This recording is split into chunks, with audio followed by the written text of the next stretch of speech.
महाराष्ट्राचा सुखाने नांदत असताना एक दुष्ट कालयवनाची वक्रदृष्टी महाराष्ट्रावर महाराष्ट्र परकीय स्वारांच्या टाचेखाली पलटला जातो.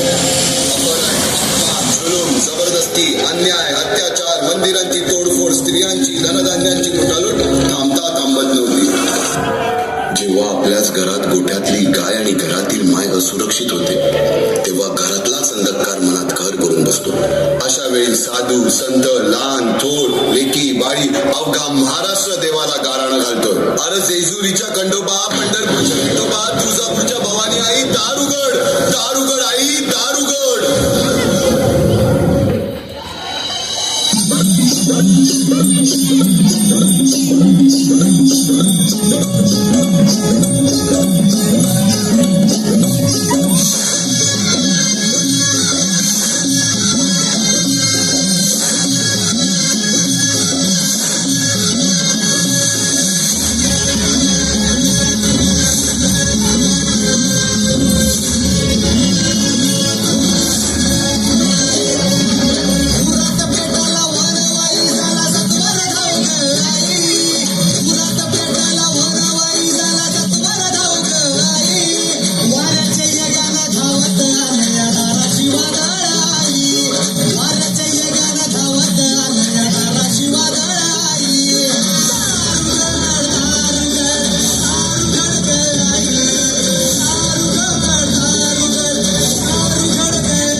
सरते शेवटी देवानं गाराणं ऐकलंच.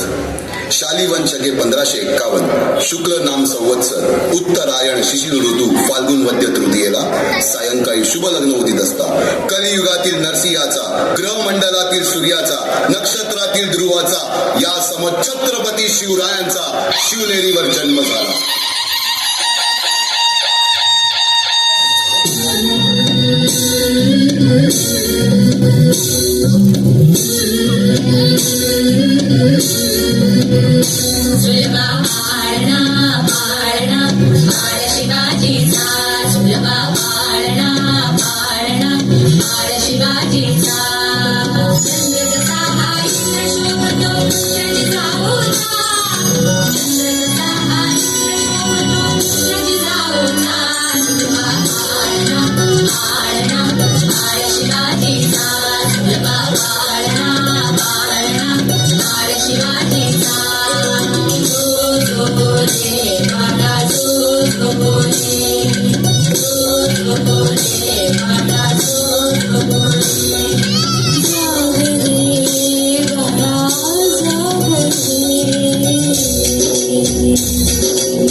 बालवयापासूनच शिवबांना माँ साहेब जिजाऊंनी रामायण महाभारतासारख्या गोष्टी सांगायला सुरुवात केली. ज्यामधून धर्म अधर्म सत्य असत्य न्याय अन्याय यातील फरक शिवबांना समजू लागला.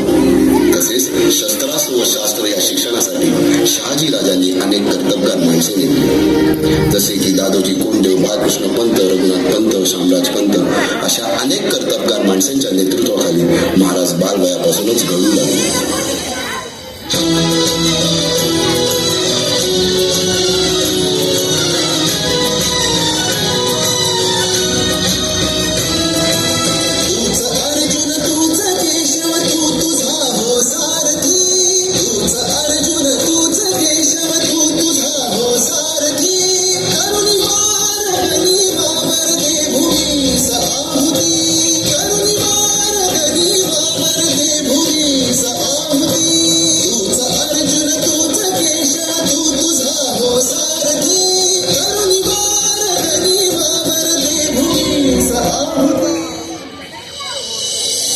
एकटे नेतृत्व कधीच साम्राज्य उभे करू शकत नाही. त्यासाठी तशी कर्तबगार माणसे निष्ठावान मावळे घडवावे लागतात. शिवरायांनी असे सवंगडी त्या वयापासूनच पारखायला सुरुवात केली. तानाजी मालुसरे, सूर्याजी मालुसरे, यसाजी कंक, सूर्याजी काकडे, बाजी शेले आणि अशा अनेक सवंगड्यासमोर शिवबांनी शपथ घेतली स्वराज्याची, शपथ घेतली स्वराज्याच्या बांधणीची.